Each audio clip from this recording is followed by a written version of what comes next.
హే techies, మీరెప్పుడైనా ఆలోచించారా? ప్రపంచవ్యాప్తంగా ప్రతి సెకన్కి వాతావరణ శాఖ వేల సంఖ్యలో సెన్సార్ల నుండి డేటాని ఎలా సేకరిస్తుందో? ఆ భారీ డేటాని ప్రాసెస్ చేయడం ఒక మనిషికో లేదా ఒక సాధారణ కంప్యూటర్కో సాధ్యమయ్యే పనేనా?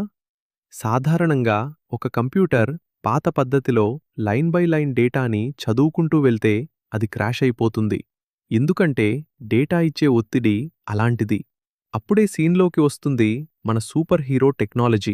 అదే మ్యాప్రెడ్యూస్. మ్యాప్రెడ్యూస్ ఏం చేస్తుందో తెలుసా? ఒకే పనిని ఒకరికి ఇవ్వకుండా ఆ పనిని వందల ముక్కలుగా విడగొట్టి వందల కంప్యూటర్లకు పంచుతుంది. దీన్నే ప్యారలెల్ ప్రాసెసింగ్ అంటారు. ఉదాహరణకి మన దగ్గర కొన్ని కోట్ల వాతావరణ రికార్డులు ఉన్నాయనుకోండి. మ్యాప్రెడ్యూస్లోని మ్యాప్ అనే ఫంక్షన్ ఆ డేటా అంతా స్కాన్ చేసి మనకు కావాల్సిన టెంపరేచర్ని మాత్రమే వేరుచేస్తుంది.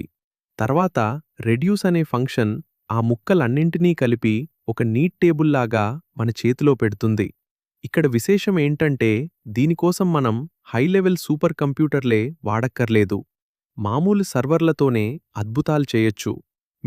మీరు జావా, పైథాన్ లేదా సి++ వంటి ఏ లాంగ్వేజ్ వాడినా మ్యాప్రెడ్యూస్ దాన్ని ఈజీగా హ్యాండిల్ చేస్తుంది. డేటా పెరిగే కొద్దీ దాన్ని కంట్రోల్ చేయడం కాదు, ఇలా పద్ధతిగా విభజించి గెలవడమే అసలైన టెక్ తెలివితేటలు. ఈ ఇన్ఫర్మేషన్ నచ్చితే లైక్ చేసి మరిన్ని టెక్ అప్డేట్స్ కోసం నన్ను ఫాలో అవ్వండి.